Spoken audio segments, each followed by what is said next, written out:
Pemirsa, kadang hidup tak memberikan nada indah, ada senar-senar yang putus atau broken strings.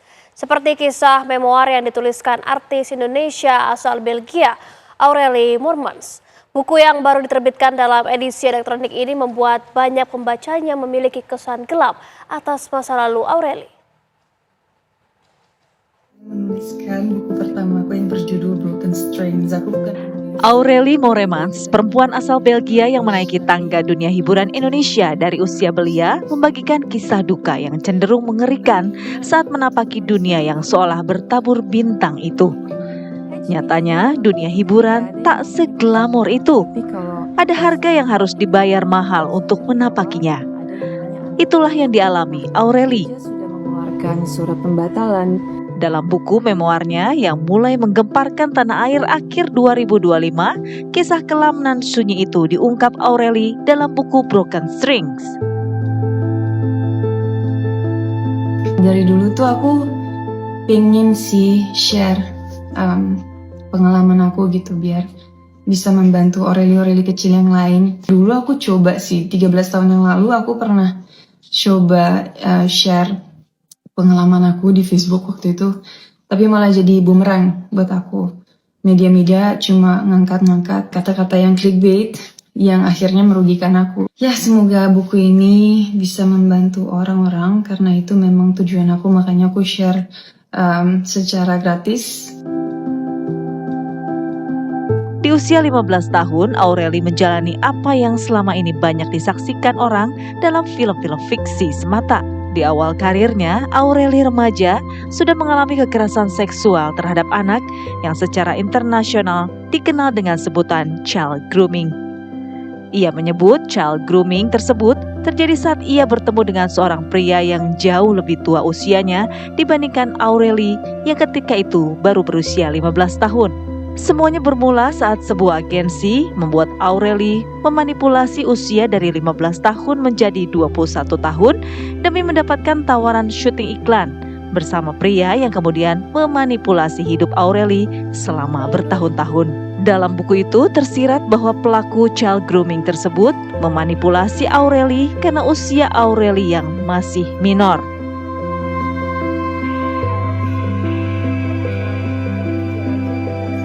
Child grooming itu sebetulnya kan pengkondisian ya, pengkondisian, upaya pengkondisian supaya individu usia anak itu nurut atau mengikuti kemauannya.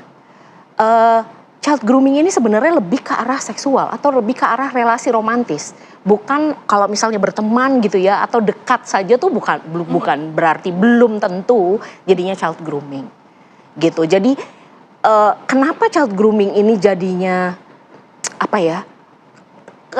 Agak bingung untuk kita melihat tanda-tandanya karena smooth banget sebetulnya. Bahkan prosesnya juga panjang. Seringkali tidak sadar. Betul, ya, jadi bahwa tuh child grooming itu terjadi. Correct. Jadi tuh nggak yang gue mau pacarin lo, enggak, pelan-pelan dia masuknya. Kenapa tuh Mbak kira-kira korban tuh seringkali nggak ngeh gitu kalau ini tuh adalah sebuah perlakuan yang bisa dikategorikan sebagai child grooming? Gini, kita perlu mengubah pemikiran kita bahwa korban perlu ngeh. Karena biar bagaimanapun korban adalah usia anak. Betul. Pada saat kita ngomongin usia anak, kita membahas juga tentang bagaimana kalau psikologis. Betul, dari sisi psikologisnya mereka. Mereka prefrontal cortexnya aja kan sebetulnya belum berkembang dengan baik. Sehingga walaupun mereka ngeh nih ada, kok kayaknya nggak nyaman ada yang ya. salah. Tapi ibaratnya lampu merahnya tuh belum kenceng gitu. Sehingga mereka, kalau aku bilang enggak nanti nggak sopan nggak? Iya. Peran orang tua dalam mencegah anak menjadi korban child grooming sangatlah penting. Kira-kira bisa sampai berapa tahun? Bahwa tidak semua orang tua punya kapasitas untuk memahami, untuk melihat yang seperti itu gitu.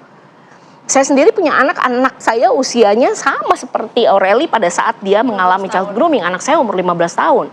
Tapi kemudian orang akan berpikir ya, tapi kan anakmu laki-laki, bukan perempuan. Padahal sebetulnya mau laki-laki mau perempuan kalau melihat datanya sebetulnya sama-sama aja angkanya.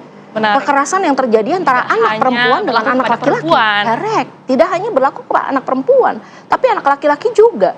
Tapi kemudian bagaimana caranya kita untuk memahami bahwa yang bisa terjadi, apa saja yang bisa terjadi ke anak kita dan di mana terjadinya, itu kan tidak semua orang tua punya kapasitas itu.